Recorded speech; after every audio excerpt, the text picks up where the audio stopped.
Hi everyone, this is a Toyota LC300 being bulletproof level 6 by PRS.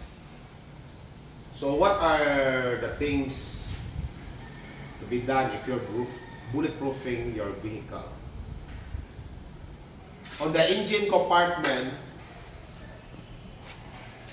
we put ballistic steel on the battery and the important electrical parts. Next, the firewall is also being ballistic steel. The steel we're using here is a 6.5 mm thickness. And also all the door panel, all the sides, and also the roof, and all the flooring. This can withstand bomb proof.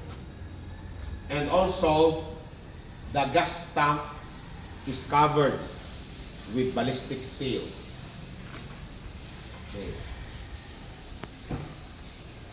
For the interior also, as you all know, the door is already very heavy. We upgrade the door hinges.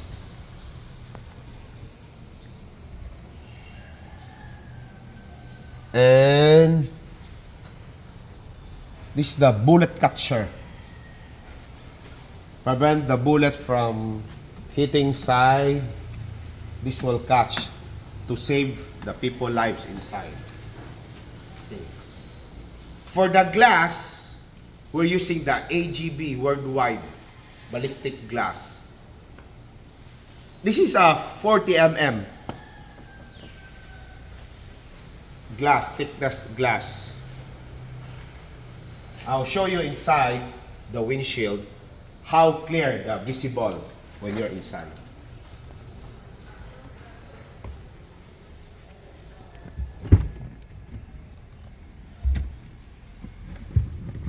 Not all ballistic glass are the same. As you can see, it's like you're just driving an ordinary vehicle. There's no double vision. And also, you look how it's looked from the inside.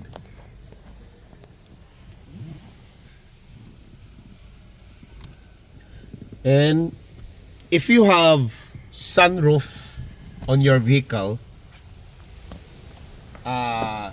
you cannot use it because we're going to close it permanently.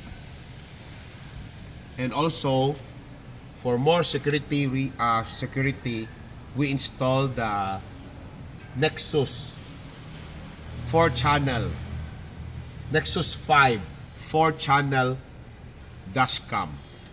This is the top of the line dashboard in the market right now.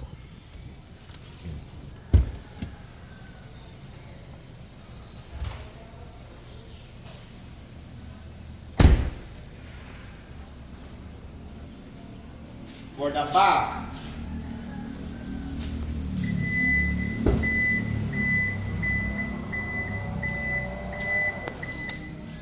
we prefer putting another door compare using the stock tailgate for bulletproofing, because as you all know, it's very heavy, so it's very hard to close open your tailgate. So this is a better choice for me.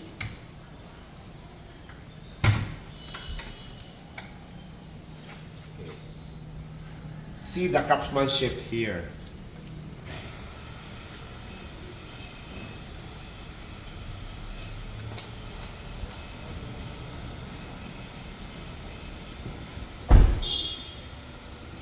And also, we install Godport.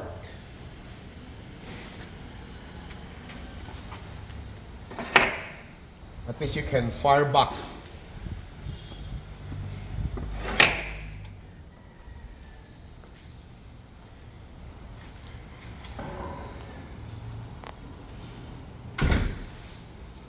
No rattle. Of course, if you have that kind of heavy SUV, we also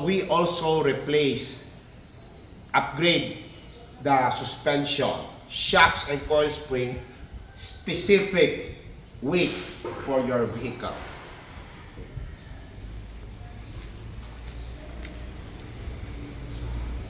Heavy load need better brake. On this unit, we're using the ALCON RC6, RC4 big brake kit. On the rear, the stock is only 2-pot. So we installed the RC4 4-pot piston, and this is the EPB, electronic power brake, with vented rotor disc. For the front, the original is 4-pot piston. So we use the RC6 6-pot piston caliper.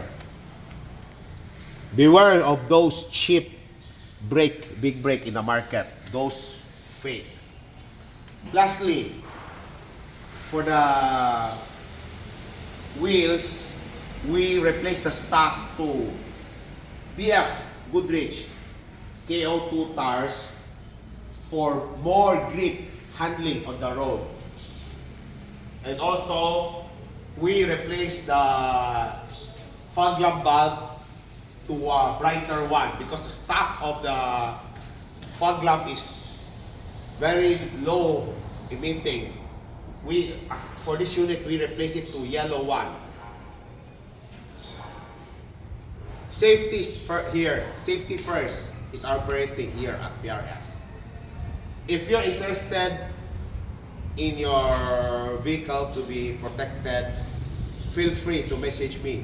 We do level 4, level 6, and lightweight bulletproofing here. Please subscribe and like my YouTube channel, PRS CAR ACCESSORIES and Services. See you here. Bye.